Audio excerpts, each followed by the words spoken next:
Welcome to The Strategic Investor. Join us as we interview some of the world's most productive asset managers and uncover sophisticated and unique investment strategies in the markets. Here is your host, Charlie Wright. Hello and welcome to Strategic Investor Radio on OC Talk Radio, where we bring you investment strategies you are not hearing elsewhere. That's especially the case today.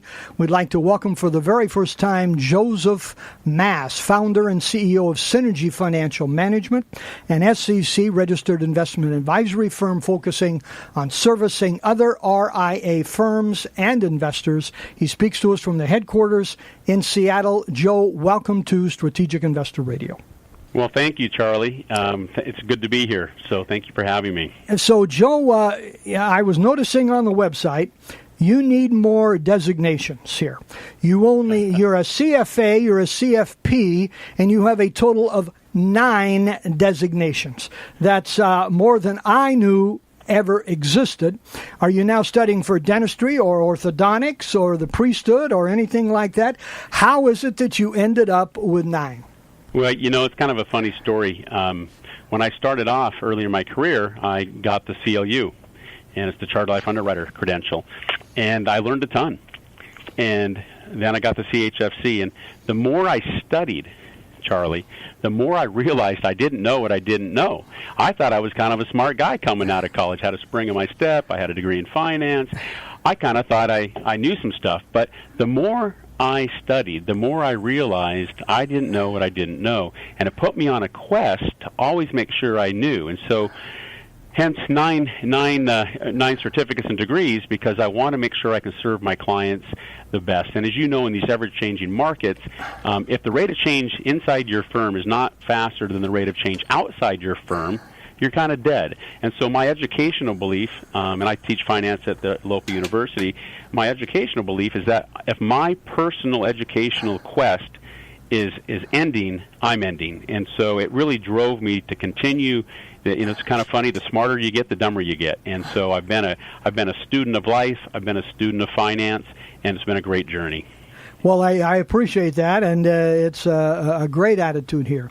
So you started your professional life with John Hancock and went into personal production. Then you became a manager, and you recruited and managed office. Then you left them and started a broker-dealer, had 50-plus advisors and agents. Then you went back to personal production, and now you have started Synergy Financial Management, and you guys work with other RIAs. You have 18 portfolios and a hedge fund, and you provide marketing and back office support to everybody. So I got to hand it to you, Joe. You are one ambitious guy here.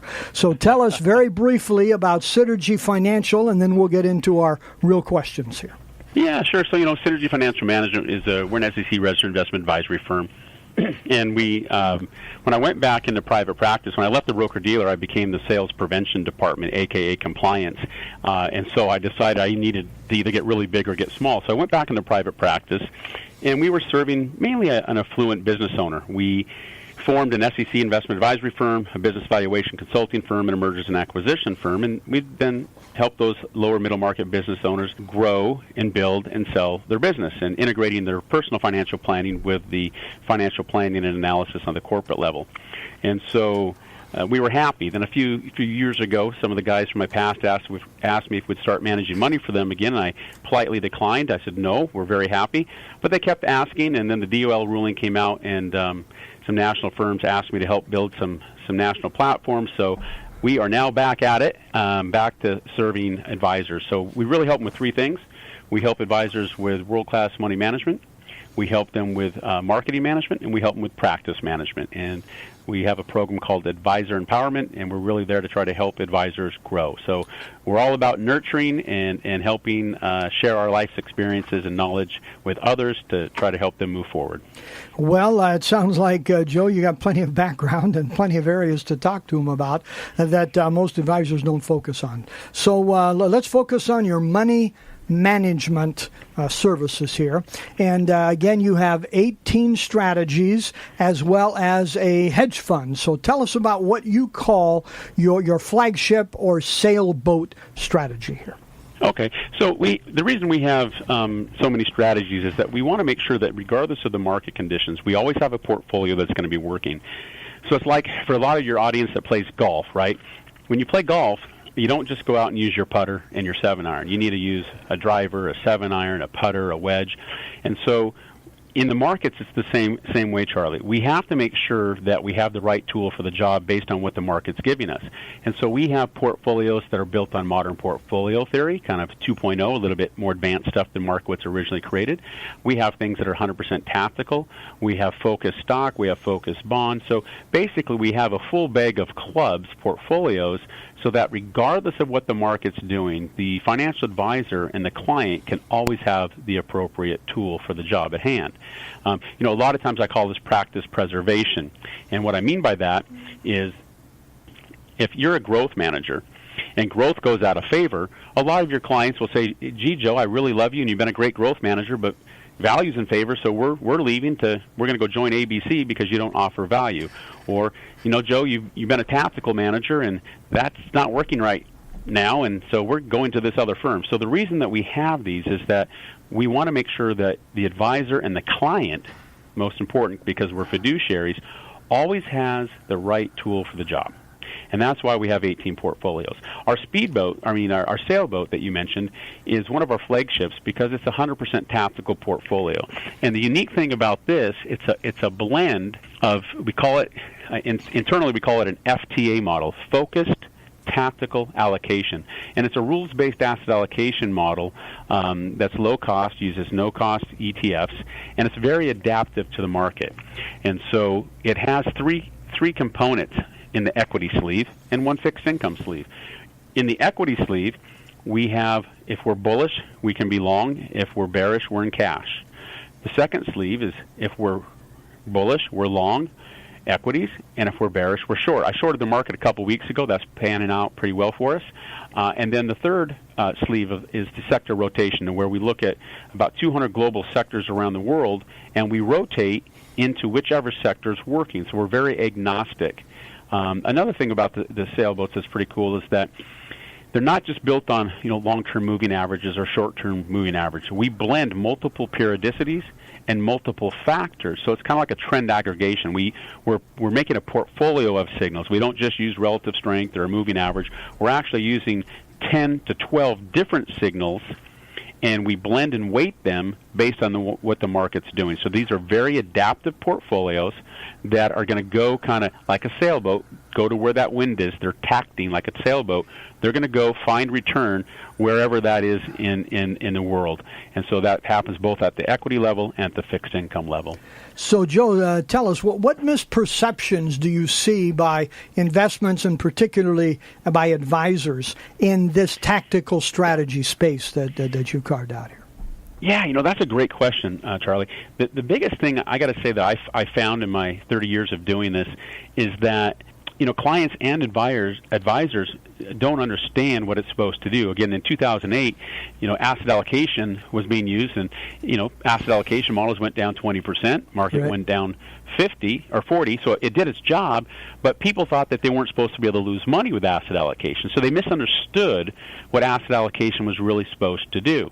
And so with tactical portfolios, it's the same type of story. Most advisors think, it's tactical, so there should never be a drawdown. There should never be a loss, and that's not the case. There definitely can be drawdowns and losses, so you just have to realize the limitations of your tool, right?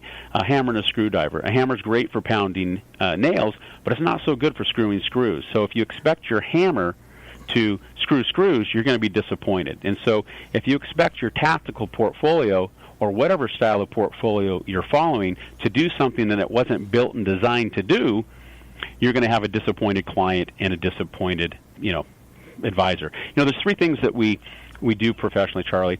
And first one is we investigate. The second thing I do is analyze, and the third thing I do is communicate.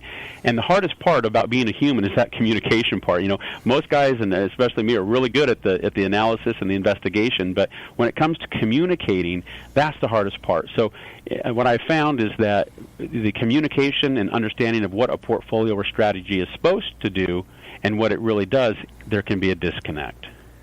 Yeah, and I can certainly understand that. You're dealing with complex issues and things that are changing every single day, especially in weeks and months like this one. So what would you say are the major objections that you run into by primarily advisors, okay, when you're talking to them about your portfolios?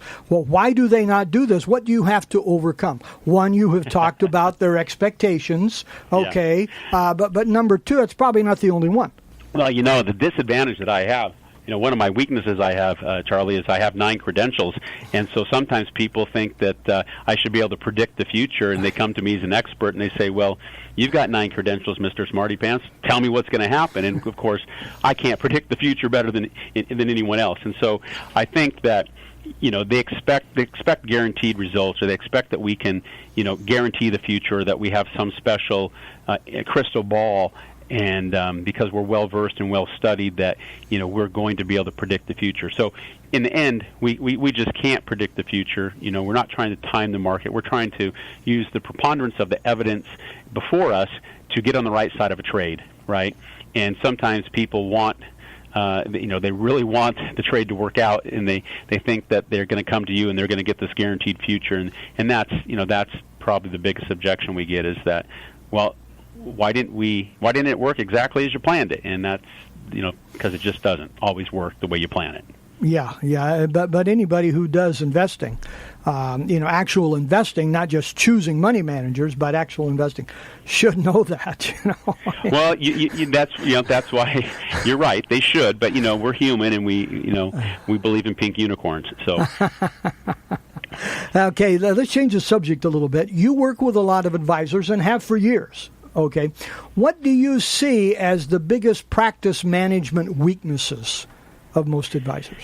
You got great questions. Well, I think that most people bootstrap their practice, and there's a big difference between having a practice and being a financial planner. And more let's say there's a difference between being a business owner and being a financial planner. Right. And what I see is a lot of advisors get confused on who they are. And the way you need to run a business is quite different than the way you need to be a financial planner. And it's like a Y in the road, Charlie. And if you're going to be a financial advisor, that's great. You can have a long career. You're going to have a prosperous career, but you're going to do things differently compared to being a business owner. If you're going to be a business owner, you need to have transferable value. You need to be building the firm value, not your brand, right? It's the difference between personal goodwill and corporate goodwill. A business owner needs to have staff. It needs to have structure. It needs to be a business. So I see a lot of advisors that are thinking that they're a business owner, but they're acting like a financial advisor. They're acting like they're not a business owner. And of course, I'm sure your audience is familiar with Michael Gerber and the E-Myth, and the E-Myth talks about the paradigm of an entrepreneur, where there's the entrepreneur visionary, there's a manager, and there's a technician. And to run a business, you need all three of those personalities. The problem that I found in the past is that most of the top advisors are the A-type ADD go guy, and they don't get a manager and they don't get a technician. And so to simplify it, if you drew a T account, on one side you have analysts, on the other side you have salespeople, and it's really hard to make a salesperson an analyst, and it's hard to make an analyst a salesperson. So if the financial advisor is an analyst, then he needs to find and partner up with a salesperson.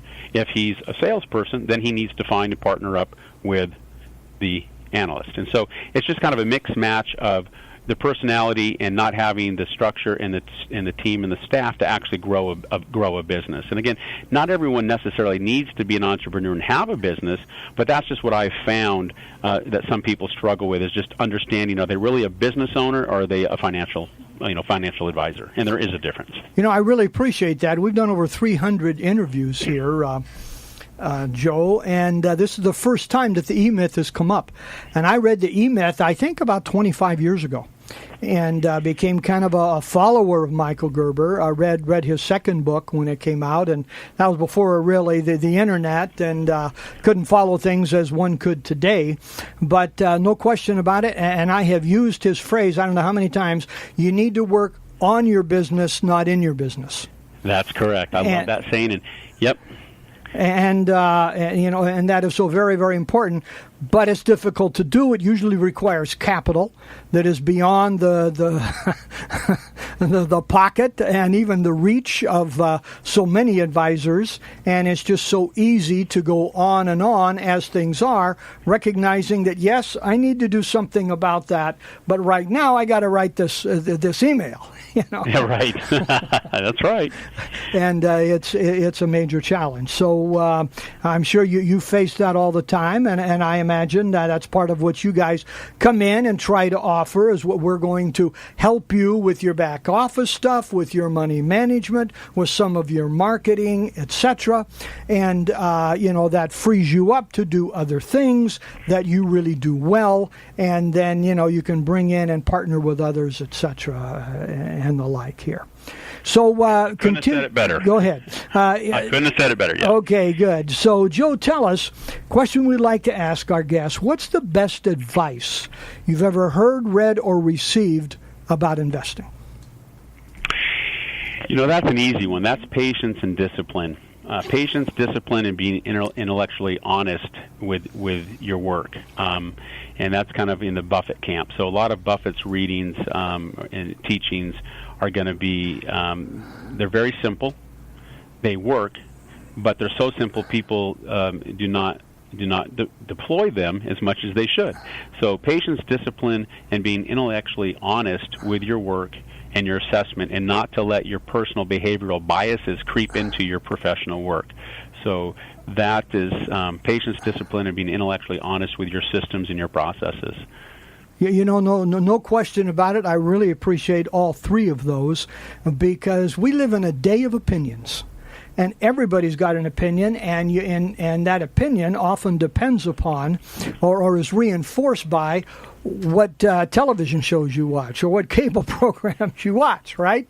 And that's so right. People ask me all the time, well, what's going to happen with gold? What's going to happen with the U.S. market? What's going to happen with emerging markets? Okay, and I say, every day there are millions of shares of each one of those things that are bought and sold, and there's the same number of people selling as the number of people buying. So if you're looking for an opinion, it's not hard to find somebody with an opinion that either agrees with or is contrary to what your opinion is. And so what is so easily done today is to curve fit, our back testing and our opinions so that we reinforce what we already believe. And we all know how investment managers have done that in the past, and not always, purposefully, but it's just very, very easy to do. So if we change this one little thing, it'll say, okay, if we put in this formula, it will work. Well, what we did was we just curve fit it to fit that particular movement in 2008, okay, and had that movement come a month earlier or a month later, it would have required a different movement in our back testing. And so we think we've come up with this great formula, but really we have confirmed our pre-existing ideas. And I really appreciate you bringing that stuff up. Yep, we call that confirmation bias and the Pygmalion theory. Yeah, yep, that's right. Yes, sir. So what keeps you awake at night, Joe? Oh, you're not going to like my answer on this, Charlie. You got loud dogs? My kids. My 3 and 5-year-old, my son and daughter. That's what keep me up at night. Joe is a father of 7. I can relate, believe me. Believe me. And Joe, when they get to be teenagers, you'll really find out what it's like. I look forward to that. I'd be blessed to have them turn into wonderful teenagers. But kidding aside, on a professional note, what keeps me up at night is really not much. And the reason is that everything we do is a process. Systems breed success. Duplicable, systems breed success. And if you have 5 steps in a system and you're following it, you're going to get the result. And if you don't, well, you go back and you change, you fix, you recalibrate one of the steps in the system. So if you are, we're an institutional manager, right? We follow institutional processes. And so we're not guessing. We're not making decisions based on feeling. We're not letting those emotional biases get involved. We're following professional institutional money management systems that breed success, and then we find a lot of safety and comfort in that. So as far as the markets and what's going on, I don't really worry because we let the systems work. And then, Confucius said, I think that when the water comes down the river and if it hits the rock, the water doesn't stop, the water goes around the rock. So we know we have to manage through all kinds of trials and tribulations, and we let our systems and processes lead us down that path. So a couple of questions just to clarify some things here. So you guys are involved in fixed income, equity markets, etc. I presume you're not involved in futures markets? Not at the moment. Okay. And it sounds like you're not involved in individual stock selection. No, we have several individual stocks. So we have 3 different individual stock selection portfolios. Oh, okay. And do you go long and short? Do you use options? Do you use leverage ETFs? Well, not for the stock, but leverage ETFs for the market ones? What do you use here? Yeah, so each portfolio is built differently, like that hammer and screwdriver, like that, the driver, the putter, and the 7-iron. They each have a different job. So out of our 18 portfolios that you've mentioned, they're all tactically, / actively managed. And even our stock portfolios, we have a highly concentrated stock portfolio. It holds 10 stocks. It's meant to get you alpha. That can go to cash. That can have stops on it. We have risk. We can overlay risk management strategies on top of that. Our sailboats that you mentioned earlier, again, as I mentioned, we short the market. We were short the market over the last couple weeks, and so we did that by taking a long position in one of the direction products, or the iShares HN or SH. SH. So we'll take a long position for retail clients, and we won't use a futures or an options in a retail account. And most of the time, people don't understand that and suitable, so we will use an inverse product. So each portfolio is run differently. Some will short, some are short currently as we speak. Some are in cash, some are fully invested. So it really depends on the strategy. And like I mentioned earlier, we have something for regardless of what the market's doing. And a lot of people like to mix and match. So they might put, 50% of the allocation into the sailboat, and that's very adaptive, dynamic. It's shorting right now. They might put then a little bit in the individual bond portfolio as an anchor to the portfolio, and then they might decide to take some risk in one of our individual stock portfolios. So it's kind of an advanced core satellite approach, and each core and each satellite has a different level of risk management and return-seeking characteristics. And so let me digress just for a second. There's really only 2 ways you can make money or manage money, and they're on the opposite sides of the coin. On one side of the coin, you have asset allocation strategies, and those were made famous by Harry Markowitz, right? Right. And it's your pie chart, and you diversify. But an asset allocation approach is a risk management approach. It's always going to give you an average return. Simply, if we had 1/n diversification and we put 10% in 10 asset classes, you'd get a little bit of what was working and a little bit of it wasn't working. You're always going to have an average return. Right. On the other side of the coin, so for that you can think bonds or asset allocation. For the other side of the coin, we have return-seeking strategies. They're focused strategies, and those were made famous by Warren Buffett. Those are strategies where we're placing a lot more money in concentrated asset classes or equities in hopes of outperformance. And so it's the other side of the coin. Returns can be higher, returns can be lower, but in order to get higher return, you have to be willing to take more volatility. And I think that's another big mistake investors make, is that they want the return, but they're not willing to take the volatility. And of course, your listeners all know that prospect theory says that people are willing to take more risk not to lose money than they are willing to take risk to make money. And that's right. Not a symmetrical argument. That's bad. That's not how you make money. So it's very simple. You break it down into heads and tails, risk on or risk off, and you need to know what your strategy is doing. And so to keep it simple, what we do is we figure out how much risk on and how much risk off the advisor and the client wants, and then we position them with one of our 18 portfolios so they get the appropriate mix of risk on, risk off. So if you think of your proverbial 60-40, equity bond portfolio, our analogy would be, let's use 60% risk off, 40% risk on, or vice versa, or 70-30, or whatever the appropriate mix is for the client. So it's just a different new paradigm of how to think about the markets, and I think you get better results because clients have to understand that they're either seeking return or they're seeking safety. One's heads and one's tails. If you flip a coin 500 times, it's not going to land on the side of the coin. And yet that's what clients want. They want to be on the side of the coin. And again, that's what the sailboats are really trying to do. They're trying to keep the client in a balanced paradigm of risk-on and risk-off investments. Joe, final question here. What book on investing would you recommend for our listeners? Jeremy Siegel's Stock for the Long Run is a classic. You can never go wrong with that. Got it. And if you read Warren Buffett's letters to shareholders, that's a great way if you're a stock picker or you're an equity guy, you really want to understand, one of the world's best investors. If you go back and read Warren's letters to shareholders, which they published in a book, I'm sure you can find it on Amazon, that's another a good must-read. So Stocks for the Long Run and then some of Buffett's shareholder letters. Yeah, and we've had both of those recommended by others, and great choices here. So provide your website and contact information for those who would like to know more, Joe. Well, yeah, absolutely, Charlie. So our number is 206-386-5455. Our web address is, for your advisor audience, would be Synergy, SYNERGY, -AP, alphapapa.com. So Synergy-AP.com will get you to a nice advisor portal website. We have several, but that's the one I would go to, Synergy-AP.com. My email is joe at S as in Sam, F as in Frank, M as in Mary, advisors, ADVISORS, Joe at SFMadvisors.com. Okay, final words for our listeners here, Joe. My final words? Yep. Yeah, be a student of the markets. Be patient, be disciplined, have a system, work the system, associate your people, associate with other smart people, discuss your system, get a collaborative effort on building a system, but have your patience, discipline, be intellectually honest, and follow your system. You'll have success. I would only add to that, listen to Strategic Investor Radio here. No, that's a good one. Absolutely. Yeah, that's right. That's the best. I should have gotten that one right.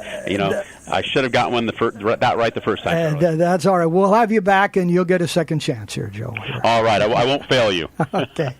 Again, Joe, thank you very much for joining us. Our best wishes for your continued success.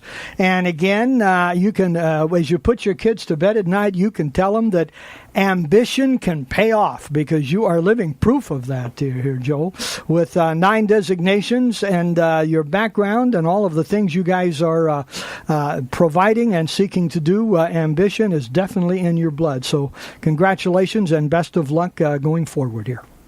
Thank you. Again, we've been talking with Joe Maas, founder, CEO of Synergy Financial Management out of Seattle, Washington. You've been listening to Strategic Investor Radio on OCTalkRadio.com, and you can go to our website and hear podcasts of all of our interviews and shows, strategicinvestorradio.com. I'm Charlie Wright, wishing you an enjoyable week and productive investing. Strategic Investor Radio is a production of OC Talk Radio and is provided for educational purposes only.